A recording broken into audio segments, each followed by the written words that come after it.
Nice to meet both of you. Domhnall, question for you first. What was more demanding? Was it or harder to do?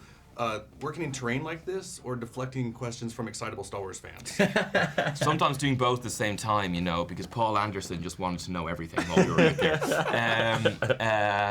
Tell me. Yeah, what's going on with Star Wars? What colour's your lightsaber? Yes, definitely the terrain, because there was 7 long months of madness out. Yeah. Will, for you, did you learn any outdoor skill sets, and are you planning on going off the grid and going camping anytime soon? Gosh, I wish. I've always my idol's always been Jason Bourne, so like going off the grid and surviving on my own is like the most exciting thing I can imagine. But in an urban environment, you know what I mean? Yeah. Like Waterloo Station vibe more than sort of like freezing cold forest. Yeah. Yeah, in McDonald's. In camouflage gear. Yeah. In the red and yellow camouflage, so I just look like part of the furniture.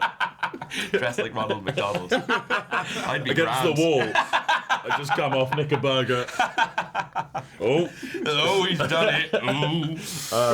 So yeah, sorry to give you such a stupid answer to actually a good question. No, it's good. But I don't think I would be able to survive in the kind of terrain that we were pretending to survive in. That's for sure. For both of you, what was the most arduous scene that you filmed? It changes in my mind all the time. Yeah. The truth is that the whole film was a difficult process. It was very intense. It was it was very demanding.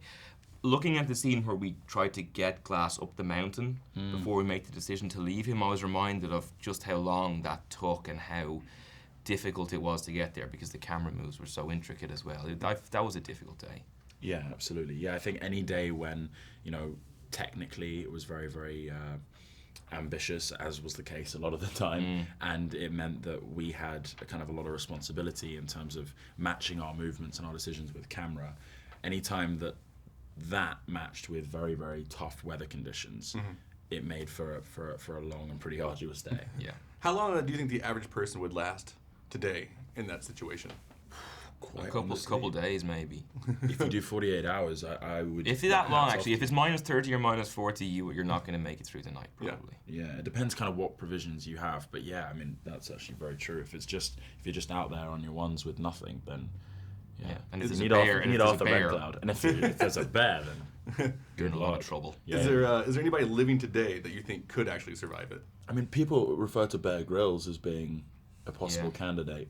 Leo learned a lot on it. Leo might do all right. Stick Leo and Tom out there, they might do okay. But, yeah, that's true. But no, there's not many people who are able to do it. Clay'd be good. The historian on the thing. That's he goes true. out and does a lot of that mountain man stuff. And some of the Native American actors were just, of course, far. I mean, all of them were far tougher than we were, but particularly Arthur Red Cloud and Dwayne. I mean, those guys were incredibly tough. Forrest would look after us. We could take him. That's true. Yeah. It was an absolute pleasure, guys. Thank you so Sorry. much.